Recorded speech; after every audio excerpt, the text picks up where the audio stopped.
Kami juga sungguh berbahagia, pesertanya lumayan banyak nih, ada 134 orang. Dan saya juga senang sekali ada beberapa teman-teman dari Indonesia Timur, but mostly dari Jabodetabek, dari Jawa Barat, Sumatera, Jawa Tengah, Jawa Timur, Sulawesi, Papua, ya, Maluku, dan juga dari Kalimantan. Sedangkan latar belakang peserta, ya, mostly adalah para widyaswara, dosen, pustakawan, mahasiswa, dan ada juga 2% dari pejabat struktural. Kami berharap bahwa kita semua dapat memanfaatkan learning management system ini, ya, karena tujuan kami adalah memberi pelayanan diseminasi pengetahuan kepada masyarakat, kepada stakeholder kami, terutama di bidang perdagangan. Saya tidak perlu berlama-lama dalam kesempatan ini, dalam situasi yang seperti ini, kita harus tetap semangat, optimis, dan kita harus berdoa juga semoga pandemi COVID-19 ini segera berlalu. Dan terakhir, selamat mengikuti kegiatan ini dengan penuh semangat, ya, dan salam sehat selalu. Akhirnya formally saya buka acara sharing knowledge hari ini 14 April 2020. Dan terakhir juga sebelum saya dimulai, tadi disebutkan bahwa kita akan mengeluarkan sertifikat, tetapi nanti akan terlebih dahulu akan divalidasi oleh admin. Mungkin demikian yang dapat kami sampaikan. Terima kasih dan selamat mengikuti acara sharing knowledge ini sekali lagi. Terima kasih Bu Julia Gustaria Salahi, Kepala Puspita Perdagangan. Dan selanjutnya kita akan langsung mengikuti saja paparan materi dari Ibu Dr. Teja Primawati Utami. Kepada Ibu Dr. Teja dipersilakan, waktunya kurang lebih 15 menit ya Bu. Silakan. Baik, Assalamualaikum warahmatullahi wabarakatuh. Selamat siang, salam sejahtera. Terima kasih banyak Ibu Kapusdiklat yang berkenan membuka pada hari ini. Dan terima kasih banyak kepada para peserta yang sudah bisa mengikuti dan hadir di acara Scopus Sharing Knowledge untuk acara perpustakaan di Kementerian Perdagangan. Pada kesempatan ini, Bapak Ibu, saya akan membawakan materi mengenai Unbox Your Life, yaitu menuju kemerdekaan dalam bekerja. Ya. Uncertainty, complexity, dan ambiguity, di mana semua keadaan di hari-hari ini itu serba cepat berubah. Kemudian serba tidak pasti, kompleks, dan juga bahkan membingungkan. Ia ditandai dengan era industri 4.0, dan juga era ini adalah era teknologi yang perlu diimbangi oleh kesiapan manusianya dalam menggunakannya. Era Society 5.0 atau 5.0 ini ingin memberikan sebuah gagasan baru bahwa teknologi ini bukanlah yang akan menggantikan manusia, tetapi teknologi ini adalah yang memudahkan. Dan juga dengan hal ini maka kita perlu adanya kesiapan mental, spiritual, dan juga kompetensi.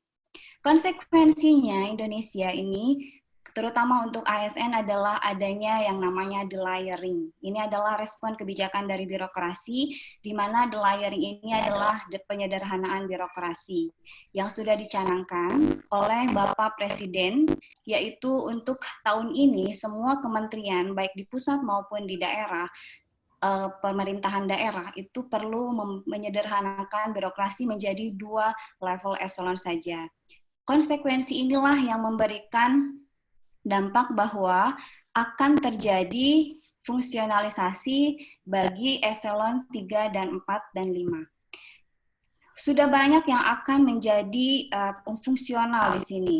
Mungkin tidak ada masalah ketika kita tahu bahwa ini akan memberikan sebuah dampak birokrasi yang dinamis, di mana percepatan sistem kerja itu fokus kepada pekerjaan fungsional, mendorong efektivitas dan efisiensi, dan mewujudkan profesionalisme ASN dalam mendukung kinerja pelayanan pemerintah.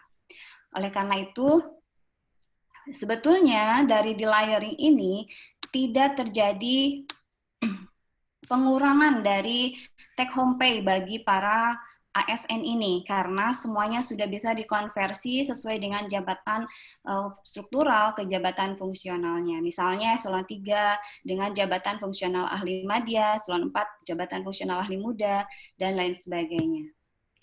Nah, di sini karena fenomena ini saya berinisiasi untuk membuat sebuah ide atau jargon Unbox Your Life, yaitu menuju kemerdekaan dan kebahagiaan hakiki di dalam bekerja. Unbox Your Life ini terdiri dari 3, yaitu Unbox Your Job, Unbox Your Mind, dan Unbox Your Value. Unbox Your Job. Unbox Your Job ini sebetulnya bagaimana kita mengubah paradigma baru dalam bekerja, di mana yang tadinya itu di-skat-skat dalam bentuk skat struktural, yaitu bidang, seksi, dan lain sebagainya, maka nanti tidak ada lagi skat-skat. Yang pada sebelumnya itu ada yang beban kerjanya banyak, ada yang beban kerjanya sedikit, sementara yang beban kerjanya sedikit tidak bisa membantu secara langsung yang beban kerjanya banyak karena ada skat dari sisi birokrasi tersebut. Selanjutnya, pada saat fungsional, maka kita akan berubah paradigmanya dari tadinya rivalitas menjadi kolaboratif. Sehingga sukses dalam bekerja itu bukan saling mengalahkan, tetapi bagaimana kita itu bisa menjadi berkontribusi bersama. Bukan lagi saya dapat apa, tetapi kita akan menjadi apa. Inilah semangat berkontribusi untuk bagaimana fokus pada pencapaian visi dan misi organisasi. Kementerian Pan-RB itu menyebutnya dengan nama squad team. Itulah Unbox Your Job. Selanjutnya adalah Unbox Your Mind. Unbox Your Mind ini adalah bagaimana pola pikir kita itu dirubah karena sebenarnya adalah makhluk yang sesempurna. Makhluk yang sempurna, sebaik-baiknya ciptaan.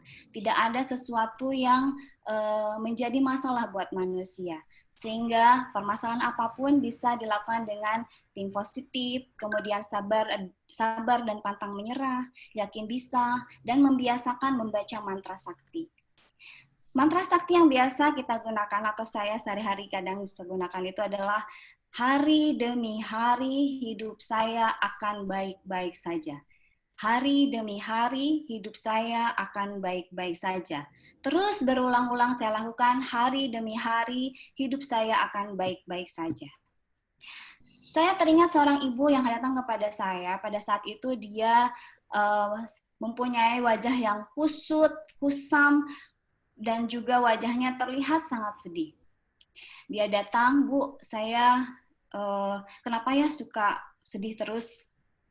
Ya kenapa Bu? Saya tuh punya 2 orang anak. Anak saya yang pertama jualan es campur, yang kedua jualan wedang ronde. Wedang jahe begitu ya.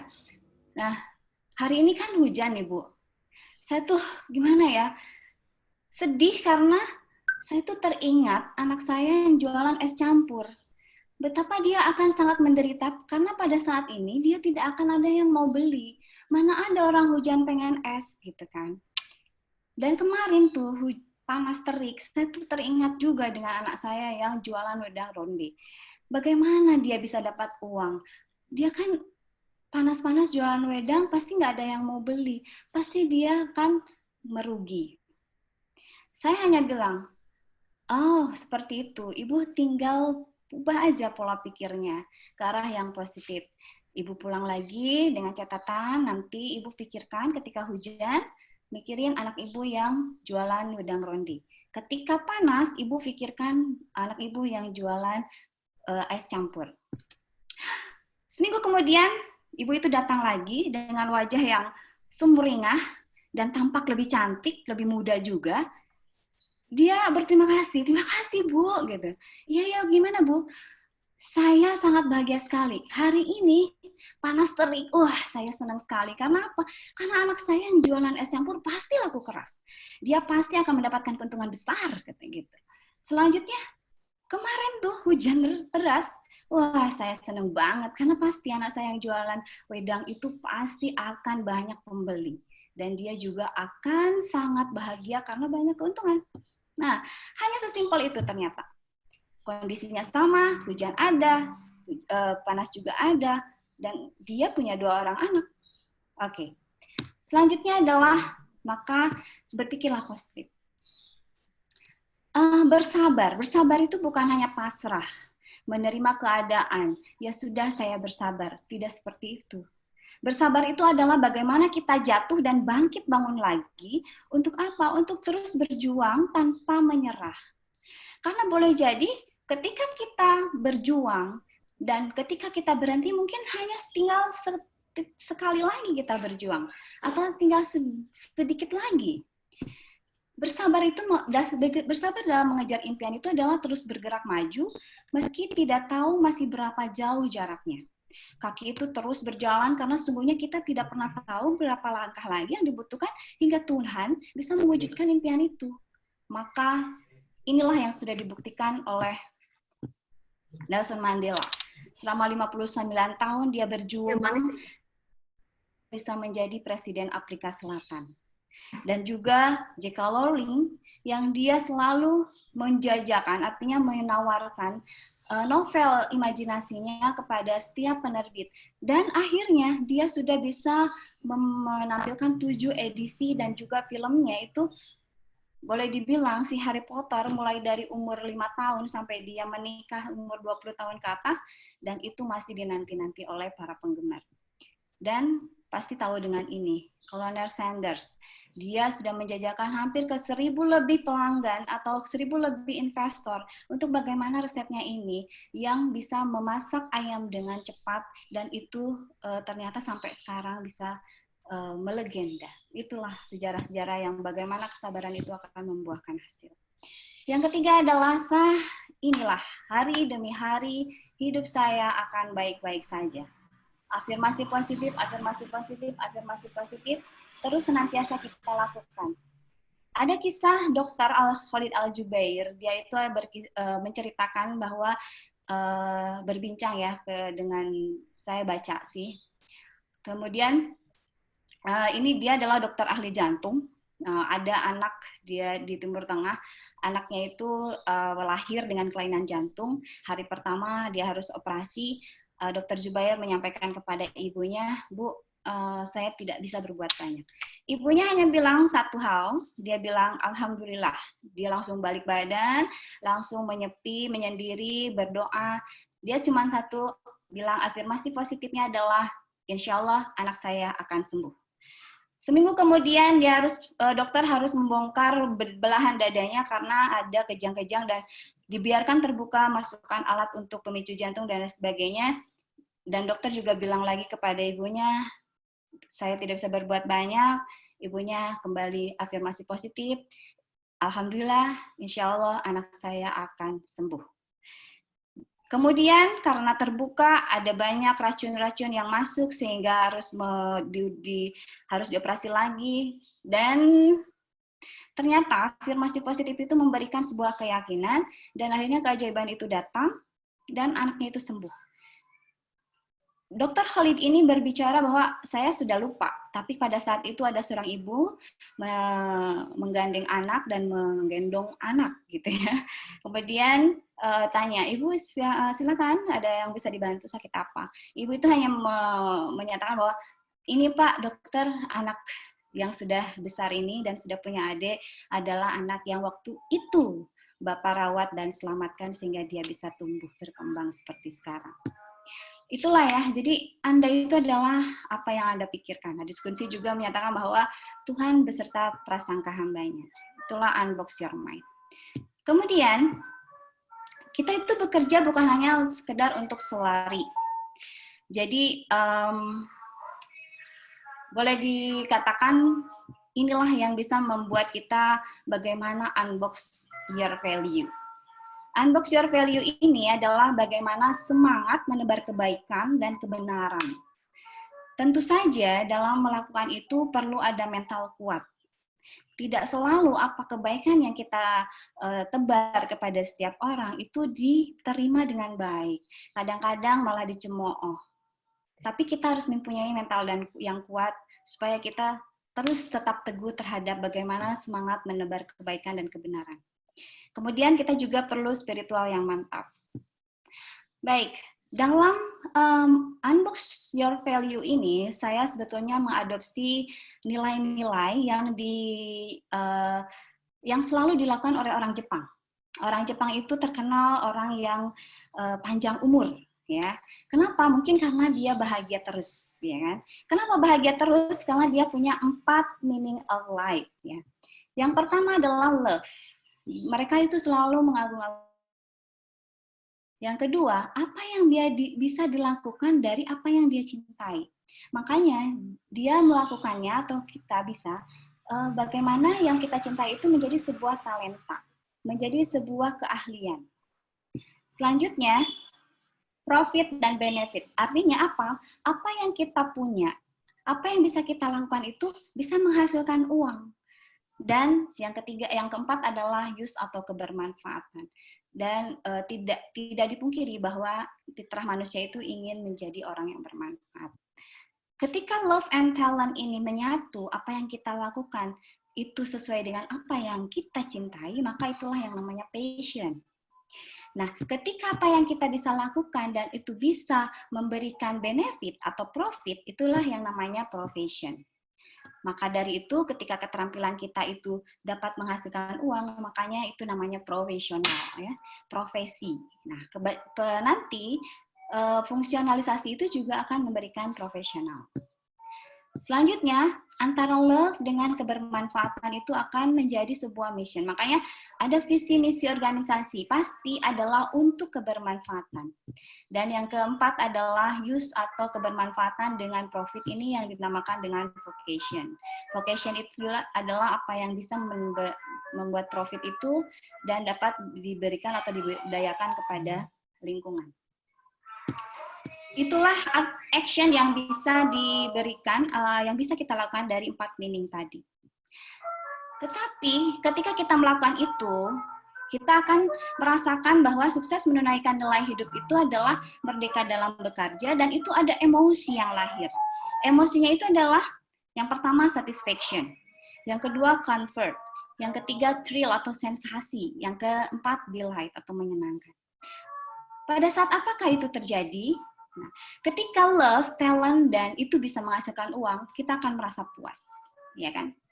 Kemudian ketika talent itu apa yang bisa kita lakukan dan juga bisa menghasilkan uang dan bisa berkiprah untuk dunia, maka itu adalah kenyamanan. Ketika kita sudah nyaman, itu berarti memang kita sudah memberikan keahlian kita dan kita sudah dapat profit dari situ dan kita sudah merasa bahwa apa yang kita lakukan itu bermanfaat. Makanya dari struktural ke fungsional itu akan merubah comfort zone itu. Dan kita bisa lakukan lagi ketika itu sudah diulang dan kita lakukan dengan nyaman. Yang ketiga adalah thrill atau sensasi. Nah, sensasi ini akan dirasakan ketika apa yang kita cintai, dengan apa yang kita bisa earning money ya, apa yang kita bisa dapat uang, itu kita lakukan untuk kebermanfaatan. Sebagai contoh, misalkan ada ngeprank yang dia itu menelpon untuk GoFood gitu ya, misalkan untuk 1 juta Pizza Hut gitu, tahu-tahu di cancel, terus ngelihat kesedihannya, terus tahu-tahu datang gitu, sebetulnya dia hanya ingin memberikan sensasi itu bahwa dengan berbagi dia akan merasakan kenikmatan kebahagiaan itu. Dan ternyata ketika di cancel dia datang dengan membawa 1 kunci motor. Pada saat itulah ya sensasi kebahagiaan itu muncul, bahkan berurai air mata ya yang tidak bisa dibendung sampai pelukan dan lain sebagainya karena saking bahagianya. Itulah. Nah, selanjutnya yang keempat adalah delight atau menyenangkan, yaitu bagaimana gabungan antara cinta, apa yang bisa kita lakukan dan itu untuk kebermanfaatan. Ya, misalnya banyak sekali, taruhlah misalkan pasti sudah pada kenal dengan Ronaldo dong, ya. Dia sering membuat sebuah pertandingan sesuai dengan kompetensinya itu, yaitu sepak bola yang selalu harus menggolkan gitu ya. Dan itu dilakukan untuk sebuah penggalangan dana ya. Bahkan sekarang katanya di Italia itu dia punya hotel berbintang 5 dan itu dihibahkan untuk dijadikan rumah sakit. Wow, luar biasa ya. Nah, kesimpulannya adalah bahwa 4 nilai love, talent, profit and benefit, use itu bisa menimbulkan sebuah action yaitu passion, provision, ya. Antara love dengan use berarti itu adalah mission, antara profit dengan use berarti itu adalah ya, vocation. Nah, satisfaction itu adalah love, talent dan profit, ya. Kemudian comfort itu adalah talent, profit dan use. Kemudian delight itu adalah love, profit dan use. Kemudian thrill kebalik ya. Thrill itu love, profit, dan use. Dan delight itu adalah love, talent, dan use. Oke. Itulah yang bisa memberikan sebuah kebajikan pada kita bahwa nanti itu setelah kita punya nilai-nilai itu punya sifat selflessness ya, tidak mementingkan diri sendiri, dan selfishness atau egoisme sih sebenarnya. Egoisme itu penting juga. Walaupun indikasinya negatif tapi itu mungkin bisa dilakukan karena sebelum pada orang lain kita harus selesai pada diri sendiri. Ya, selflessness itu adalah bagaimana apa yang kita bisa kita manfaatkan, kita bisa kiprahkan untuk kebermanfaatan untuk dunia. Dan selfishness itu atau egoisme atau tidak egois ini adalah bagaimana kita love dengan profit ini. Bagaimanapun apa yang kita cintai, kita punya kebutuhan, maka kita juga harus menghidupi diri kita, keluarga kita, dan lain sebagainya di lingkungan terdekat kita. Baik, itulah Unbox Your Life menuju kemerdekaan dalam bekerja. Kebahagiaan sejati adalah membahagiakan orang lain dan cetaklah sejarah dengan nilai. Selamat menebar peduli ke segenap insan, petik hasilnya di hari kemudian. Terima kasih banyak sudah menyimak. Mohon maaf apabila ada kesalahan. Sampai jumpa lagi di lain kesempatan. Terima kasih. Assalamualaikum warahmatullahi wabarakatuh. Selamat siang. Bu Teja, stop share. Oke. Terima kasih Bu Teja untuk paparan materinya yang baru saja kita ikuti bersama-sama. Dan selanjutnya adalah sesi tanya jawab. Kita akan optimalkan fitur raise hand. Ada beberapa yang tadi sudah raise hand, tapi kita hitung mulai dari sekarang ya. Kita coba dengan 3 penanya tercepat dulu. Silakan Bapak dan Ibu. Diangkat tangannya, gunakan fitur raise hand-nya. Oke, kita masih menunggu. Bapak dan Ibu co-host, mohon dibantu saya untuk mengidentifikasi penanya yang mengangkat tangannya terlebih dahulu.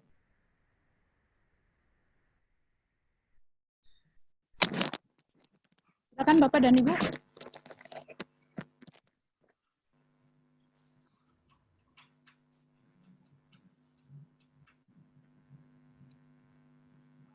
Nggak ada pertanyaan? Belum ada Ibu. Mungkin masih bingung, ini letak raise hand-nya di mana gitu. Tombol raise hand ada di reaction Bapak Ibu, di bawah, di bagian bawah. Silakan dipencet, nanti akan keluar raise hand. Oke, sudah ada Bu. Bapak Hendra Gustomi. Sambil menunggu yang lain menemukan tombolnya, kita dengar saja pertanyaannya. Bapak Hendra Gustomi, dipersilakan. Sudah saya unmute, Pak. Ini reaksi. Ibu. Pak Hendra, mana ya?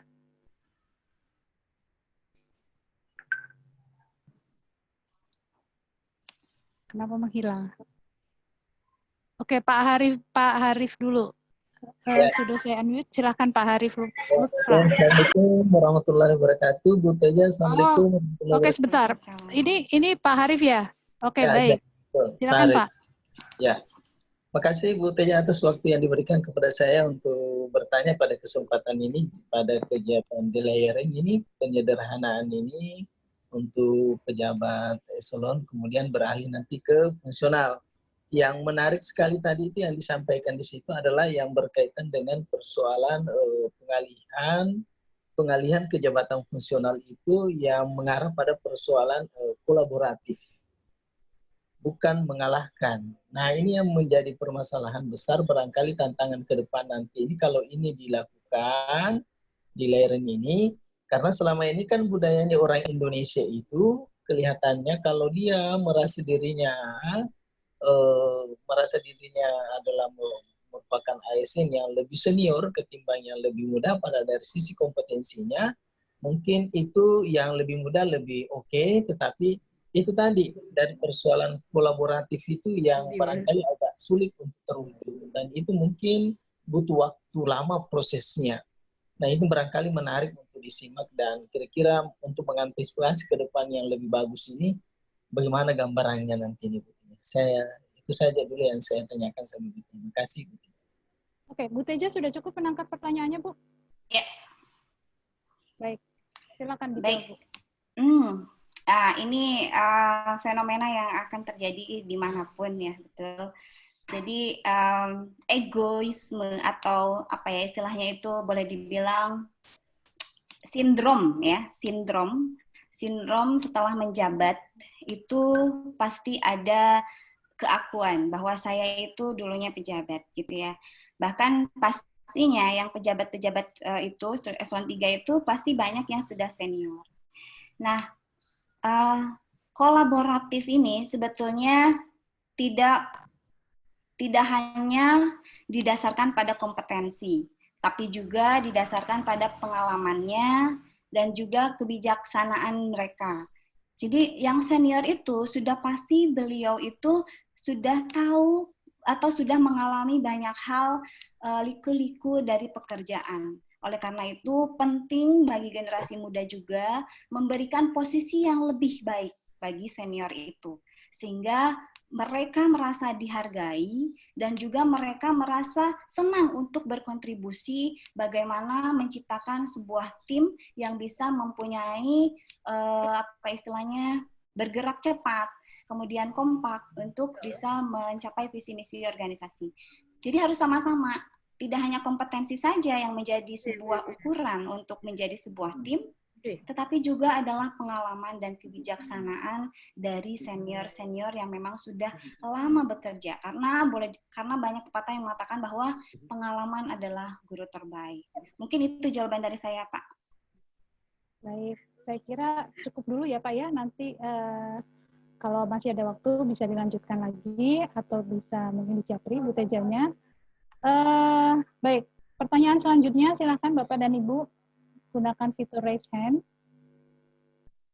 Letaknya ada di pojok kanan bawah. Ayo, Mas. Terus ditakok kira. Takoknya Mas.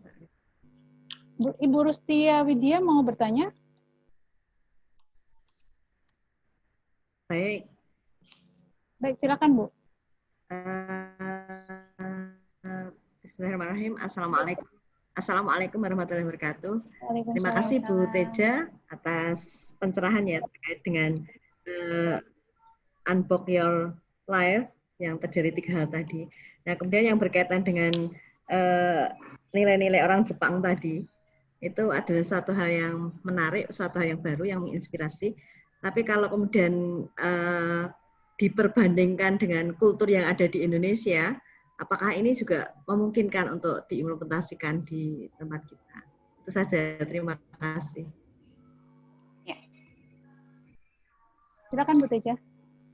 Baik, terima kasih Bu atas pertanyaannya. Dan saya salut sekali, kayaknya Ibu ada di kantor ya. Suasana background-nya seperti background kantor.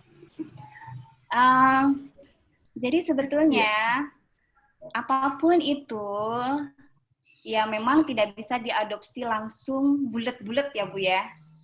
Tetap harus ada modifikasi, harus ada penyesuaian. misalkan orang Jepang itu dia kenapa harus punya ikigai gitu ya? Oh iya, karena stresnya tinggi, gitu kan? Stresnya tinggi, dia harus dipaksa bangun pagi melakukan rutinitas yang itu penuh dengan apa istilahnya itu tanpa jeda lah, dia akan melakukan rutinitas gitu kan. Sehingga itulah yang bisa memberikan motivasi setiap hari untuk bisa bangun pagi kepada mereka. Nah, di kita sebetulnya sama juga gitu ya. Value-value inilah yang bisa memberikan anchor kepada kita, apa sih yang bisa membuat saya itu tetap mau berkreasi dalam bekerja, merasa bahagia dalam bekerja, merasa tidak ditekan dalam bekerja, mempunyai kemerdekaan dalam bekerja. Nah itu sih Bu. Jadi sebetulnya 4 nilai itu mau semuanya diadopsi langsung atau misalkan kita modifikasi, misalkan nilai love udah pasti lah ya, kemudian talent itu juga udah jelas. Saya misalkan hidup ini hanya untuk ibadah, saya nggak harus profit, ya nggak apa-apa gitu ya. Atau misalkan saya pokoknya pengen kebermanfaat, jadi 3 hal saja buat saya, no problem. Jadi ini adalah sebuah apa ya istilahnya, silahkan saja mau itu kita adopsi semua atau mau kita sesuaikan dengan kultur atau kebiasaan atau kearifan lokal yang kita punya. Itu Bu. Oke, terima kasih. Terima kasih Ibu Teja dan Bu Rusia, semoga cukup dengan jawabannya. Silakan selanjutnya Ibu Widowati Hadi Suparyo. Jika mau bertanya silakan Ibu, sudah di-unmute. Iya. Terima kasih. Assalamualaikum warahmatullahi wabarakatuh. Terima kasih Ibu Dr. Teja yang telah memberikan pencerahan pada kita semua. Pada kali ini saya merasa beruntung bisa bergabung di seminar ini. Saya merasakan Bu, yang selama ini yang saya rasakan, saya fungsional dari mulai awal. Memang rasanya di awal-awal kita tidak menyenangin pekerjaan itu. Tidak menyenangin pekerjaan itu yang tadi love, talent, kemudian benefit, sama yang satu use. Nah, setelah itu, setelah lama-lama saya mencoba untuk mencintai pekerjaan saya, walaupun saya nggak suka awalnya dengan mengajar gitu. Lama-lama memang saya akan merasakan, oh ternyata memang sudah dituntun saya itu ke arah sini. Nggak ada istilahnya kejadian yang apa istilahnya mendadak kemudian keinginan kita disetujui atau apa. Tapi dengan cara begitu saya lama-lama menikmatin Bu. Saya senang dengan cara begitu dan saya selalu ingin kayak rasa kekurangan ya, kayak kekurangan dalam belajar. Ini ya yang membuat saya udah sampai puncak karir Bu, maaf, alhamdulillah gitu, udah 12 tahun gitu. Saya umurnya udah 64, 1 tahun lagi, tapi saya ingin sekali perlu belajar. Apa sih saya yang nggak dapat? Termasuk ini menggunakan Zoom ini saya berkali-kali harus belajar. Tadi juga tanya sama Bu Arsy, gimana saya mau bertanya lewat mana sebenarnya itu. Kan saya lock itu udah di lock katanya. Akhirnya ya itulah memang value yang kita terima, yang selama ini saya rasakan memang itu. Ya mungkin karena kalau orang Jepang karena stres yang terlalu tinggi, kita terlalu leha-leha. Mungkin orang Indonesia itu merasa karena seperti itu. Ya, tapi memang kalau di tempat orang itu yang sumber dayanya kurang, Bu, dia akan lebih struggle. Ini yang saya alamin gitu. Ya, ini mungkin Ibu lebih saya senang dengan sharing seperti ini karena saya merasakan betul saya tambah gitu. Itu yang saya rasakan Bu. Ini yang mungkin berbagi juga, mungkin nggak ada pertanyaan Bu karena saya merasakan hal itu yang tadi dikemukakan Ibu, itu saya semuanya udah saya lakukan dan saya merasakan itu semuanya. Terima kasih itu atas pencerahannya, mudah-mudahan semakin sukses. Terima kasih. Terima kasih Bu Widiawati. Ada tanggapan Bu? Ya, salut sekali ya, Ibu sudah berkarir dan mungkin perasaan-perasaan yang tadi Bu, bagaimana satisfaction, comfort, thrill atau sensasi dan juga satu menyenangkan delight itu bisa dirasakan ketika kita melakukan. Terima kasih banyak Bu Widiawati.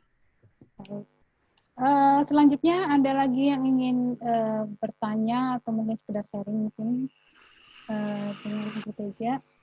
Dipersilakan gunakan fitur raise hand-nya. Oke, baik Ibu Silvi, silakan Ibu. Siapa? Silvi ya. Halo. Halo, assalamualaikum Bu Teja. Ya, Waalaikumsalam.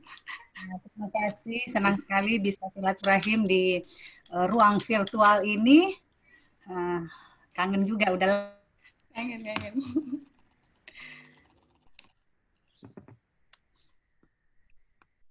Palu, halo Palu. Suaranya putus-putus Ibu. Iya, Palu, dia dari Palu, jadi mungkin agak sinyal. Oke, mungkin kita selanjutnya dulu ya. Ke yang selanjutnya. Muhaimin, silakan Pak Muhaimin. Pak Muhaimin, silakan.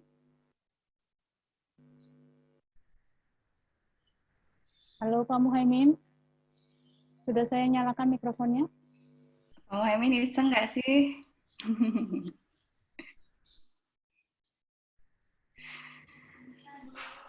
Oke, kembali ke Bu Silvi. Sudah ready untuk bertanya, Ibu?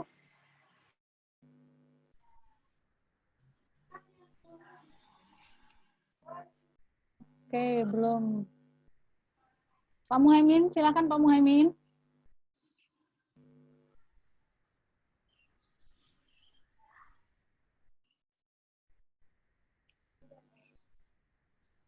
Belum ada, Bu. Mungkin Bu Teja bisa menambahkan beberapa poin dari penjelasan ataupun sharing tadi, Itu Bu. ada Bu Nur Azizah. Oke, Bu Nur Azizah, silakan Bu. Iya, ya terima kasih. Assalamualaikum warahmatullahi wabarakatuh.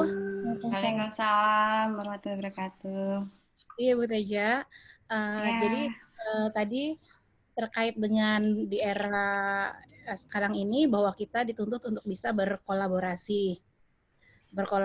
Nah ini kan kita tahu kalau hubungan interpersonal yang baik itu adalah hubungan yang saling berkeadilan. Artinya antara seorang dengan orang lain ini harus saling take and give gitu. Bagaimana kita berkolaborasi kalau hanya ada satu orang saja yang selalu memberi tetapi yang lain tidak merespon. Bagaimana kita bisa menata hati kita agar kita terus nih kayaknya yang memberi nih gitu ya, tapi teman kita tuh nggak pernah memberi sesuatu, padahal yang namanya hubungan interpersonal itu harusnya azasnya keadilan biar kita langgeng gitu. Nah, kolaborasi kan dituntut untuk seperti itu bisa bekerja secara bersama-sama. Nah, bagaimana? Terima kasih. Ya, baik. Terima kasih banyak Bu Nur Azizah, Bu Zizi. Ya, makanya dalam Unbox Your Life itu tidak hanya unbox your job, tapi ada unbox your mind dan ada unbox your life, your value ya. Jadi sebetulnya jawabannya adalah bagaimana menata hati kita punya mental yang kuat dan spiritual yang mantap. Udah, itu aja. Gitu Bu Azizah. Sudah cukup itu saja Bu Teja jawabannya. Gimana Bu? Ada yang kurang?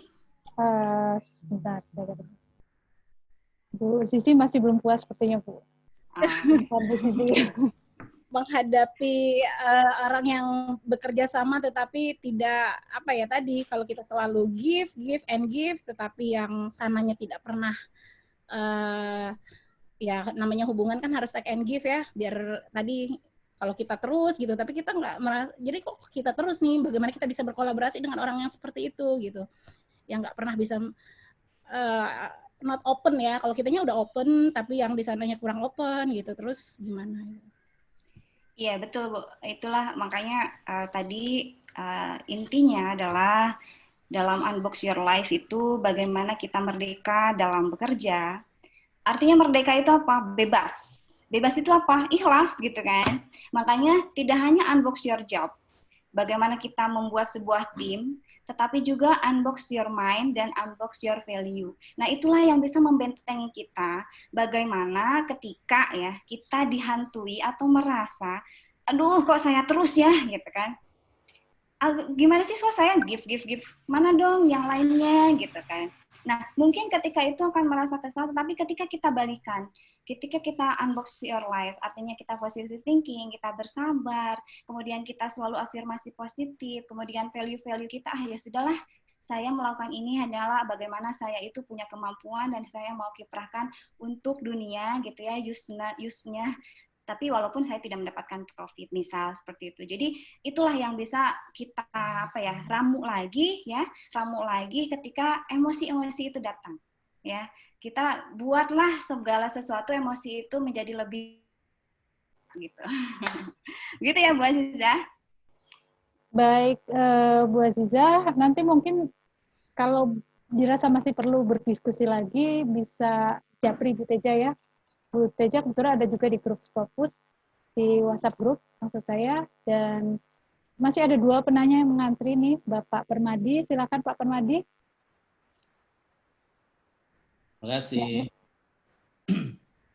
Waduh. Terima kasih. Assalamualaikum warahmatullahi wabarakatuh. Waalaikumsalam. Jadi menarik memang ini bicara keikhlasan, bicara kesabaran sebenarnya.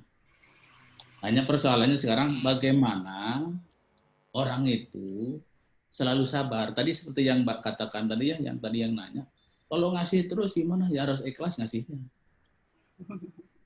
Cuman maksud saya bagaimana kiat-kiat kita ya, kiat-kiat kita untuk supaya bisa ikhlas. Ya kan? Jadi kalau memberi jangan pernah berpikir apa yang kita berikan. Ya kan gitu. Itu udah diberikan sudahlah. Udah itu istilahnya apa ya? Ya sudah infak sedekah lah gitu ya. Cuman secara rasa dari dalam pikiran, di dalam hati pasti ada ngegerundelnya itu, pasti tadi ketambah itu. Gua kasih melulu lo nggak ngasih sama gua. Ya gitu. Itu sebenarnya normal saja. Cuman persoalannya sekarang bagaimana kita untuk memberi dan orang lain itu akan mengerti bagaimana yang itu diberi itu. Nah itu kiatnya seperti apa? Ini kan psikologi tingkat tinggi sebenarnya. Ya itu. Jadi mungkin yang perlu dijelaskan kepada teman-teman semua kiatnya seperti apa. Kalau tadi ada dibilang kita ikutin passion, padahal si Patton bilang jangan kerja ikutin passion. Gitu. Jadi ini akan membingungkan. Jadi itu mungkin Bu Dokter ya, tolong Bu Haji. Terima kasih. Assalamualaikum. Oke Bu Dokter, Bu Teja silakan Bu. Ya, ada kalanya memang perasaan gerumel. Gerumel itu menghantui, ya kan seperti itu. Nah, sebetulnya ada 2 hal sih sebenarnya. Itu kan sebenarnya bawa perasaan ya kan Pak Permadi. Jadi jangan baper ke dalam. Baper tuh keluar gitu. Kalau kita baper ke dalam, itu atas persepsi kita terus. Padahal belum tentu dia memikirkan hal yang sama sesuai dengan apa yang kita pikirkan. Misalkan ada yang kita lagi di dalam rumah ya. Terus ada orang lewat gemprong gitu ya, pasti dia marah nih gitu. Padahal belum tentu gitu, karena kita baper ke dalam, ya kan seperti itu. Nah makanya kita penting itu baper keluar, ya. Gemprong, ada apa ya? Mungkin ada sesuatu yang perlu dibantu nih. Jadi itu aja sih. Ketika ikhlas ya memang itu udah jelas penting. Tapi bagaimana ngedrumelnya itu ya sudah, make it free, lepaskan saja. Kita baper keluar aja. Jangan baper ke dalam. Oke? Atau mungkin tambah sedikit ya. The law attraction itu mestinya memang kita pelajari itu ya. Nanti sesi kedua, the law of attraction. Oke.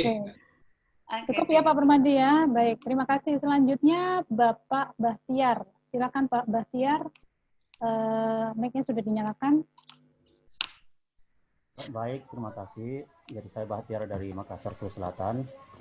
Saya kira ini topik dan konten materinya sangat menarik. Kalau saya sih melihatnya ini sebenarnya ideal versus realita. Jadi ideal yang disampaikan semua tadi kan idealnya seperti itu, tapi kemudian kita diperhadapkan pada realitas yang ada, yang kalau saya sih melihatnya karena hanya sampai 25% yang seperti itu. Ya, awalnya saya pribadi meyakini apa yang dikatakan oleh Aristoteles. Beliau mengatakan, we are what we have done repeatedly. So the victory is not superiority but an action. Jadi katanya kita ini adalah apa yang kita lakukan berulang-ulang, sehingga kemenangan bukanlah keunggulan tapi kebiasaan. Itu yang saya yakini awalnya. Tapi kemudian ketika diperhadapkan pada realitas, ternyata juga tidak selamanya seperti itu. Sambil sebuah kasus, tahun 2005 kami berkesempatan untuk ikut program pertukaran pelajar ke Jepang. Itu sekitar 34 orang dari berbagai provinsi dan instansi. Jadi ringkas cerita, begitu 2 minggu di sana, kami berkomitmen bahwa kita harus menjadi pelopor di negara kita, bagaimana kemudian budaya disiplin dan sebagainya itu kita harus terapkan. Tapi yang lucu kemudian, Mbak, begitu kami mau pulang, belum meninggalkan Jepang, itu masih di bandara Jepang, kami sudah tidak bisa antri. Ini kan pertanyaan lucu kan? Nah, sebuah kasus kedua lagi, ini cukup lama, ketika misalnya kami diberikan kesempatan untuk studi di Selandia Baru. Itu kadang jam 2 malam, itu ketika misalnya cleaning, itu ada uang, ada coklat dan semacamnya, itu nggak ada yang lihat, tapi nggak ada keinginan untuk mengambil. Termasuk uang di kampus, coklat di kampus. Tapi nggak ada yang lihat. Nah, kenapa kemudian kesadaran itu timbul sendiri? Tapi kenapa kemudian orang Jepang, kalau kita dikatakan tadi kebiasaan ya, orang Jepang, orang Singapura lah, nggak terlalu jauh, begitu dia masuk ke Batam, mereka nggak bisa lagi disiplin, membuang sampah dan sebagainya. Nah, itu kemudian semua kemudian terbantahkan. Nah, apakah kemudian memang benar yang sebelumnya dikatakan oleh pakar bahwa sistem itu jauh lebih mendominasi dibanding kebiasaan atau gimana? Ataukah apakah juga seperti yang dikatakan oleh Aristoteles, dalam sistem pendidikan kita mengatakan bahwa educating the mind without educating the heart is not education at all. Bahwa katanya ketika pendidikan itu hanya berorientasi pada pikiran dan melupakan hati, perasaan itu bukan pendidikan. Nah, sekali lagi, saya sih pribadi kadang bingung dengan kondisi ini ya. Kadang di satu sisi saya meyakini sekali yang namanya kebiasaan, tapi di satu sisi juga ketika diterapkan pada realitas kok nggak seperti itu. Dan kalau salah berbicara tentang gimana kemudian orang-orang yang awalnya kita sangat mengidolakan, tiba-tiba terjerat korupsi, bisa seperti itu. Hancur lagi integritasnya. Mungkin sudah ditangkap maksud dari pernyataan dan pertanyaan saya, Mbak ya. Terima kasih banyak. Assalamualaikum warahmatullahi wabarakatuh. Waalaikumsalam warahmatullahi wabarakatuh. Silakan langsung ditanggapi. Iya, terima kasih Pak Bahtiar ya. Pertanyaannya filosofis sekali. Kenapa sih ketika baru pulang dari Jepang di bandara aja udah berubah gitu ya? Apa sih yang membuat kita itu seperti itu, gitu kan? Saya juga pernah di Jepang karena mungkin teman saya kebiasaan buang sampah, habis makan permen itu plung gitu, dan reaksinya adalah semua mata yang ada di situ tertuju pada bungkus permen yang ada di bawah itu. Dan betapa kita itu merasa, oh iya gitu, sambil diambil dengan rasa yang sungguh malu lah istilahnya seperti itu. Ya, inilah yang dijadikan sebagai sebuah budaya sebetulnya. Jadi budaya itu ya tidak bisa sendiri, tetap harus ada kontrol sosial, harus ada kebijakan yang memang itu disepakati bersama untuk melakukan bersama. Nah, pernah mungkin anak latsar lah atau saya sendiri gitu waktu dulu susah bangun pagi pada saat latsar itu, tapi harus bangun jam 4 gitu kan. Beker udah pasti kan, beker. Ya sudah. Jam 5 gitu kan, jam 4 harus bangun, terpaksa dong karena harus dipaksa bangun. Nah, hari kedua, hari pertama malas-malas, hari kedua udah yaudah nggak apa-apa gitu kan. Hari ketiga bangun tanpa beker. Beker belum nyala, loh kita udah bangun ya gitu kan. Iya kan? Oh iya, pertama kita memang dipaksa. Pertama kedua kita terpaksa. Oh ternyata saya bisa loh gitu kan. Nah ketika itu bisa, maka akhirnya menjadi terbiasa. Tanpa beker udah jam 4 udah otomatis gitu kan. Terbiasalah saya bangun pagi jam 4. Kemudian setelah terbiasa menjadi budaya, tidak hanya di Latsar setelah saya pulang gitu, sudah jam 4 itu udah otomatis bangun, dimerem-meremin itu susah gitu. Ya sudah akhirnya bangun, ya sudah akhirnya apa? Sholat tahajud lah, apalah ngerjain apa yang lain-lainnya seperti itu. Jadi dan ketika itu sudah menjadi sebuah budaya, penting adanya kontrol sosial. Tetap harus ada yang mengawasi gitu kan. Karena manusia ini tempatnya hilaf, istilahnya gitu ya. Jadi tempatnya dia itu melakukan sesuatu kesalahan dengan dalih apa? Alasan, gitu kan. Suka ngeles gitu kan, ngeles. Biarin aja, kemarin kan masih di Latsar, sekarang kan enggak. Itu kan ada perasaan seperti itu. Atau misalkan bukan di Jepang lagi, biarin aja, orang saya udah di bandara kok, udah mau pulang, orang Jepangnya juga nggak peduli, itu orang Indonesia kok. Nah itu memang karena nggak ada kontrol gitu ya. Coba kalau misalkan teman-temannya, kamu gimana sih? Kan yang bagus itu seperti ini gitu. Jadi memang ada saling mengingatkan. Makanya berdakwah itu penting gitu ya. Karena apa? Karena untuk mengingatkan, karena manusia itu tempatnya hilaf. Dia selalu, ya namanya katanya manusia itu ada setannya gitu ya, ada penggodanya dan lain sebagainya, ya memang seperti itu fitrahnya gitu. Makanya dari itu penting yang namanya membudayakan dan menjaga agar budaya itu tetap ada dengan sebuah kontrol sosial atau sistem. Seperti itu, Pak. Terima kasih, Pak Bahtiar. Pak Bahtiar, sudah cukup ya kira-kira ya? Baik, selanjutnya sudah ada lagi Bu, penanya dari Pak Wahyudi. Silahkan Pak Wahyudi untuk bertanya, sudah saya unmute.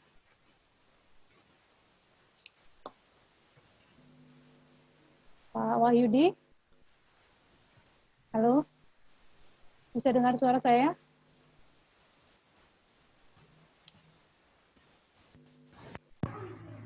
Halo? Iya, silakan Pak. Baik, terima kasih Bu Ratna, Bu Teja, dan semua peserta yang saya hormati. Menarik sekali tadi yang dari dipaparkan oleh Bu Teja. Saya ingin bicara sedikit mengenai kenyataan yang ada di tempat saya. Kalau kita lihat dari para pejabat fungsional ini kan sudah mulai dari fungsional dari pertama, muda, madya gitu ya. Pada saat kita punya kesempatan untuk ke jalur yang lebih tinggi lagi utama, ternyata tahu-tahu ada impasing ya dari teman-teman yang JPT Madya misalnya. Nah ini tentunya juga menghambat karir yang ada di teman-teman yang dari awal memang sudah membangun kompetensinya secara jalur fungsional. Nah ini sikap yang seperti ini bagaimana yang kita harus mensikapi sehingga kita tidak ada perasaan bahwa kita dihambat, kemudian kita tidak menyalahkan organisasi, sementara mungkin organisasi pimpinan juga punya pertimbangan yang lain untuk menempatkan orang-orang yang punya pengalaman ya sebagai widyaswara lah misalnya. Demikian juga untuk teman-teman yang fungsional yang lain barangkali ada juga kasus seperti itu. Jadi yang ingin saya tanyakan intinya adalah bagaimana mensikapi hal seperti itu sehingga kita bisa mengambil tadi ya merdeka dalam bekerja. Jadi kita tetap bisa ikhlas ya, kita bisa tetap melihat menerima situasi seperti itu dengan lapang dada.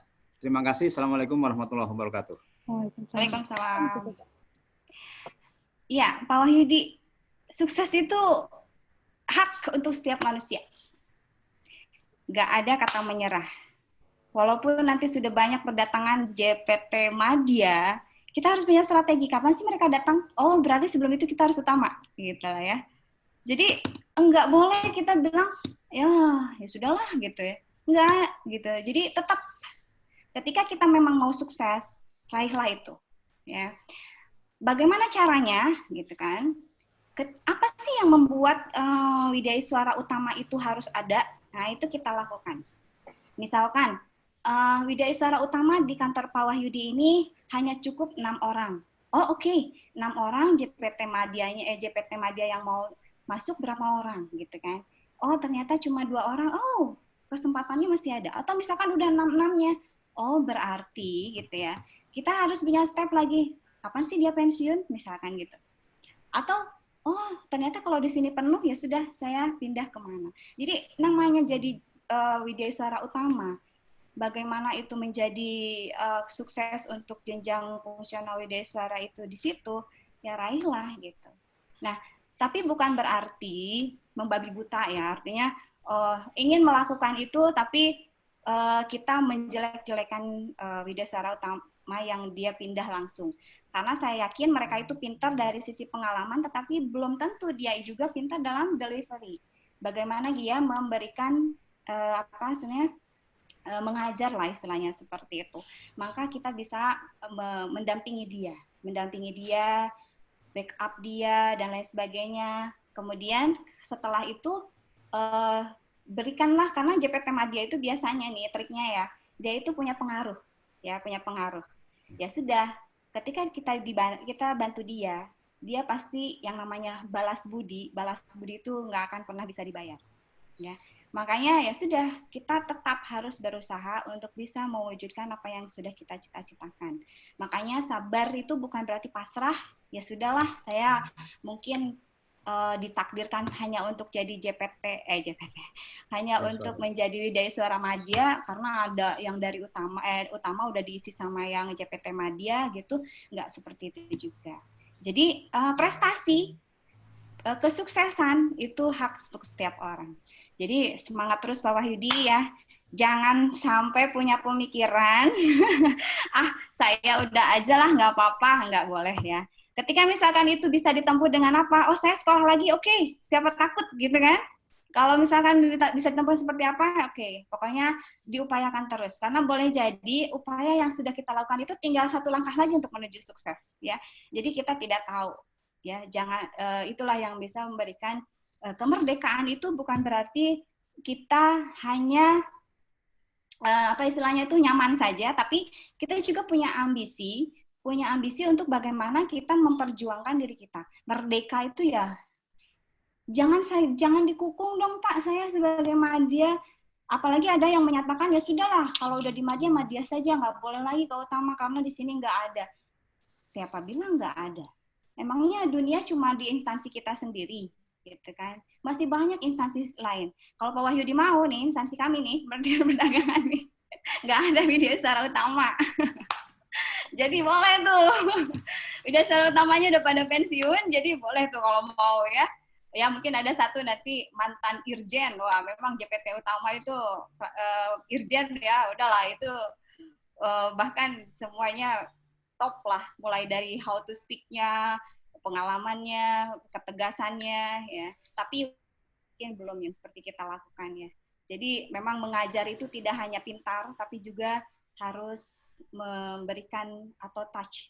Tidak hanya how to teach, tapi how to touch, menyentuh. Ya. Seperti itu Pak Wahyudi. Saya kira cukup ya, nanti mungkin bisa dilanjutkan dengan Japri kalau masih belum puas. Selanjutnya, sebetulnya waktu sudah berakhir, tapi kita masih punya 3 penanya yang antri, Bu. Jadi kita batasi hanya 3 yang terakhir ini ya. Selanjutnya silakan Bu Yatvi, silakan Bu, sudah saya unmute mikrofonnya. Oke, terima kasih Mbak Ratna. Assalamualaikum warahmatullahi wabarakatuh. Dr. Teja, alhamdulillah bisa bergabung ya di sini, bertemu langsung. Rasanya mendapat imbos untuk semangat. Ya, ini benar sekali, soalnya sangat terkait sekali, apalagi di institusi kami. Waduh, 2 tahun ini kayaknya dinamis sekali, mulai dari reorganisasi, kemudian redistribusi, dan sekarang deesolinisasi. Jadi kemarin itu terakhir pelantikan hari kemarin persis, itu pelantikan terakhir 3 struktural kami. Jadi per hari kemarin sudah tidak ada struktural sama sekali. Nah, dengan itu pun kami tidak mendapatkan info yang gamblang ya, maksudnya apakah kami hanya sekelompok fungsional ya, tapi kami mendapatkan info itu, tetapi kebetulan saya bisa komunikasi baik dengan PLT kapusnya yang akhirnya jadi fungsional juga, ternyata iya. Kemudian yang ingin saya tanyakan ke beliau kan bagaimana ini koordinasinya, tapi ternyata tidak ada perubahan. Jadi mereka tetap istilahnya memang fungsional, tetapi secara pekerjaan tidak ada perubahan sama sekali. Ya tadi kan konsepnya kan bukan rival tapi kontribusi. Nah di situ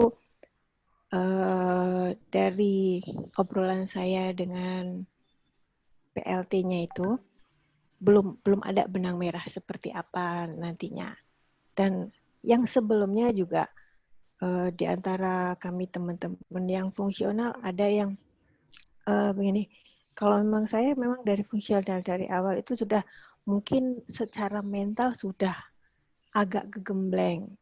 Karena waktu itu pertama kali fungsional itu kami disibukkan oleh administratif yang notabene dengan dalih bahwa oh iya kan fungsional itu selain mengerjakan fungsional harus mengerjakan kegiatan teknis organisasi. Tetapi kan yang disedihkan bahwa di akhir penyusunan SKP itu tugas utamanya itu 0 lah angka kreditnya boleh dikata. Tapi itu kami fight. Nah, baru tahun kemarin kami dipindahkan di program itu lebih difokuskan kegiatan WI-nya. Nah, pada saat itu terjadi reorganisasi, kemudian redistribusi, banyaklah mantan-mantan struktural yang mungkin ada perasaan sakit hati, gitu ya. Nah, seperti itu. Nah, sehingga memang kondisi lingkungannya kurang-kurang sehat. Nah, untuk saat ini yang lebih lagi mentalnya harus dikuatkan, kan seperti WI. Memang ada privilege ya dari struktural ke fungsional. Nah, itu yang disayangkan kalau WI kan kita punya persyaratan S2. Nah, itu bahkan belum S2 pun bisa. Nah, itu kan yang menjadi apa ya? Mungkin demotivasi dan sebagainya di antara teman-teman. Tapi kalau saya pribadi, karena memang dari awal fungsional seperti itu, mencoba tadi konsep-konsep yang apa Mbak Teja sampaikan itu luar biasa dan bisa jadi apa ya, bisa jadi pegangan kami lah sebetulnya. Bahkan semalam kami sempat ngobrol juga dengan WI utama yang mantan eselon 2 dari kementerian, beliau dari LIPI, tetapi dari direktur dari institusi lain, kemudian beliau WI utama di kami. Memang betul pengalaman Widya Iswaranya 0, tetapi mungkin pengalaman manajerialnya. Beliau aja sampai demotivasi. Terus akhirnya saya bilang gini, Ibu WI utama di kami, saya bilang gitu. Ibu terutama saya tuh sangat berharap bahwa Ibu tetap semangat, saya bilang gitu. Karena memang ada apa ya, apa ya namanya, kendala komunikasi dan sebagainya lah di kami, karena organisasi benar-benar berubah dan kita tidak tahu juga sampai kita tidak tahu arah organisasi kita kemana. Nah itu mohon tipsnya aja. Ya itu seperti itu, dengan kondisi seperti itu seperti gimana menurut Bu Teja? Terima kasih. Ya, wow. Sesuatu yang kompleks ya. Dan memang itulah ya Bu di FUKA ini gitu ya, segala sesuatu itu kompleks bahkan membingungkan gitu ya, bahkan mungkin boleh dibilang serba cepat berubah gitu kan. Makanya sebetulnya inilah Unbox Your Life ini adalah bagaimana mengelola diri untuk selalu tetap eksis gitu, tetap hidup kan, seperti itu ya. Nah, artinya apa? Yang paling penting di sini adalah yang perlu pertama ditanamkan adalah menerima. Menerima dulu. Mau terima dulu deh gitu kan. Pokoknya saya terima dulu. Itu dulu. Ketika kita sudah terima, oke. Saya punya namanya konsep qanaah. Qanaah itu menerima, tapi bukan hanya menerima, tapi bertanggung jawab dengan apa yang sudah kita terima. Nah, ketika sudah menerima, oh berarti kita harus bagaimana nih? Tanggung jawab dong kalau udah nerima gitu kan. Nggak boleh gitu. Masa lu udah dicuh gitu harus diambil lagi? Ya, tanggung jawab ini. Tanggung jawab inilah yang bisa memotivasi kita bahwa oke, apa yang bisa saya lakukan? Ya. Kemampuan apa yang harus saya gali lagi? Ya kan? Apa yang bisa saya kiprahkan? Saya sudah mempunyai profit, oh ternyata masih ada peluang profit dari apa yang bisa saya lakukan. Nah, ketika itulah, maka insya Allah lah, ketika kita mau menerima dan bertanggung jawab dengan apa yang sudah kita terima, kita bisa baper keluar saja. Jangan baper ke dalam. Baper keluar aja. Jadi ngelihat orang lain seperti itu, oh ya udah, berarti itu menjadi pelajaran bagi saya. Ya, kalau melihat orang lain sukses, oh ya udah, itu menjadi motivasi buat saya. Jadi baperannya harus keluar. Kalau baper ke dalam pusing, nanti kita jadi mellow. Mellow itu suka nangis-nangis gitu kan. Oke, baik. Mungkin itu aja ya Bu ya. Ada 2 penanya lagi yang antri. Ibu Mufidah, silakan Bu, sudah saya unmute mikrofonnya, silakan untuk berbicara. Baik, terima kasih untuk kesempatannya. Dan saya mengucapkan selamat nih untuk Bu Teja karena baru pertama juga saya bergabung dan juga alhamdulillah ketemu teman-teman yang luar biasa di sini ya. Oke, saya mungkin akan menanyakan pada real pekerjaan ke depan itu pasti organisasi yang agile itu sangat dibutuhkan seperti itu, di mana tidak ada lagi sekat-sekat dan moving untuk dari satu tim ke tim yang lain itu ada kemungkinan terjadi. Jadi bukan hanya dalam internal tapi juga eksternal. Kalau kita lihat yang kita dapatkan hari ini, kita juga mendapatkan tentang Unbox Your Life di internal kita gitu ya, bagaimana kita untuk membuka kungkungan yang ada dalam jiwa atau pikiran kita gitu. Di samping itu dalam sebuah organisasi juga butuh untuk bukan hanya diri kita tapi juga secara sistem adalah orang-orang yang ada dalam organisasi tersebut. Nah, yang mungkin yang ingin saya tanyakan, bagaimana cara kita untuk mungkin kita berusaha untuk meningkatkan mind kita gitu atau knowledge kita atau usaha kita untuk mengembangkan dengan goal besar untuk organisasi seperti itu.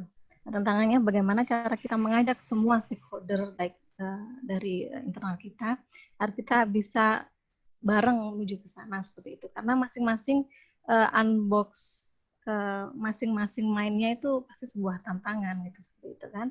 Dan sejauh yang saya tahu itu tantangan paling besar adalah bagaimana meyakinkan top management seperti itu untuk unbox main mereka sehingga mempengaruhi pada orang yang di bawahnya. Mungkin ada tips dan trik dari Bu Teja. Ya, silakan Bu Teja langsung ditanggapi. Baik, Bu Mufidah. Satu aja deh kalau mau, nanti saya share semua bahan ini. Nanti kalau misalkan ada diskusi di kantor, boleh di-share, boleh ditularkan lagi. Nah, karena apa? Ketika kita head to head untuk memberikan penyadaran itu akan ada denied, akan ada penolakan. Tetapi ketika kita memang pada suatu forum, misalkan seperti itu, semuanya itu pada sebuah suasana yang mau terima, nah itulah saat yang tepat. Tapi kalau memahamkan pada saat dia melakukan sesuatu, pasti dia akan, enggak gitu kan. Ada namanya reaksi untuk mempertahankan diri. Nah, itulah makanya kita perlu ada strategi untuk bagaimana negosiasi, bagaimana memberikan materi dan lain sebagainya itu pada kondisi yang mereka mau terima. Mereka suasananya nyaman untuk mau menerima. Bu Mufidah boleh, dan lain semuanya yang ada sekarang di sini juga boleh. Nanti saya share bahan ini dalam bentuk PPT-nya, PPT ya. Nanti kalau misalkan mau sharing di tempatnya masing-masing, itu saya sudah izinkan. Silahkan. Kalau misalkan nanti di tempatnya mau dibuat lagi mini workshop atau mini seminar dan lain sebagainya. Jadi Bu Mufidah, memang kita harus punya tata cara yang pas ya, pada saat kapan, pada saat emosinya itu sebetulnya nyaman untuk menerima masukan itu. Terima kasih banyak. Oke, baik, terima kasih Bu Teja. Dan penanya terakhir Ibu Eka, mohon maaf untuk penanya setelahnya karena kita dibatasi oleh waktu. Jadi mungkin nanti bisa diajukan melalui Japri ataupun nanti di grup WhatsApp ya. Silakan Bu Wardani, silakan. Oke, terima kasih. Assalamualaikum warahmatullahi wabarakatuh. Senang sekali sekali ya bisa ikut sesinya Dr. Teja. Saya setuju dengan Dr. Teja bahwasanya memang value itu nggak harus di kantor, nggak harus yang sesuai dengan jenjang jabatan kita. Hanya saja mungkin ini menyambung dari Pak Wahyudi ya. Dalam berkarir kita kan dibatasi oleh anjab, Bu. Nah, apakah itu memungkinkan misalnya untuk kita tidak memungkinkan di jabatan tertentu, akan tetapi apakah untuk pangkatnya apakah bisa naik terus atau juga terhenti di situ juga ya? Mungkin Bu Dr. Teja bisa sharing itu aja. Terima kasih. Ya, Bu Eka Wardani. Bu Eka itu fungsional. Sebentar, saya tadi matikan mikrofonnya. Silakan dijawab saja dulu, Bu. Saya kehilangan beliau. Oh, ya, sebetulnya pertama yang penting itu kita mengetahui secara jelas jabatan kita itu ranahnya seperti apa, ya. Kemudian prospek untuk karirnya sampai mana, nah, seperti itu. Nah, ketika sudah jelas tahu banyak tentang itu, maka kita punya strategi langkah-langkah untuk bisa mencapai puncak karir itu, ya. Nah, misalkan Bu Eka fungsional apa, Bu? Maaf. Saya pustakawan. Oh, pustakawan ya. Pustakawan itu kalau di Kementerian Perdagangan itu ada yang bisa sampai pustakawan utama. Nah, pustakawan utama itu boleh dibilang malah lebih besar tunjangannya daripada Yudhistira loh. Dan itu merupakan sesuatu yang bisa diraih gitu kan. Nah, ketika ada yang masuk tanpa background perpustakaan, kita sudah punya kompetensi yang berbeda dari dia. Sehingga kalau misalkan berlomba lari, pasti yang mempunyai kecepatan berlari lebih cepat itu yang punya kompetensi, yang punya knowledge, skill, and attitude yang lebih baik gitu ya. Seorang pustakawan harus background pustakawan ya jelas dia akan lebih punya kompetensi untuk berlari lebih jauh, lebih cepat. Dan kedua adalah apa? Disiplin dan semangat untuk berlari. Nah, ini yang kadang-kadang disiplin dan semangat untuk berlari ini yang kadang-kadang banyak godaannya ya. Oleh karena itu, sebetulnya apapun yang ada tidak selalu akan dijawab. Apa yang kita upayakan itu sesuai target waktu. Bisa saja ternyata lebih cepat atau bisa lebih lambat. Nah, namun yang perlu di sini itu adalah proses untuk kita terus berusaha mencapai target itu. Jadi waktunya kapan itu dijawab. Nah, makanya berbuat baik pada orang lain itu jangan terus saya dapat apa? Biarkanlah Allah atau Tuhan kita yang akan menjawab gitu. Gitu ya, Bu ya? Baik, sudah cukup ya Bapak dan Ibu sekalian. Mohon maaf sekali, sebetulnya masih ingin banyak berdiskusi, tapi kita dibatasi oleh waktu. Bapak dan Ibu sekalian, kita terima kasih sekali untuk partisipasi pada pagi tadi hingga siang hari ini, dan mari kita akhiri saja pertemuan virtual pada hari ini, dan saya mengharapkan Bapak dan Ibu masih berminat untuk mengikuti kelas-kelas fokus pada waktu yang akan datang. Jadi sampai berjumpa di kelas-kelas selanjutnya, dan saya akhiri sampai di sini. Bapak dan Ibu, selamat siang dan wassalamualaikum warahmatullahi wabarakatuh. Salam.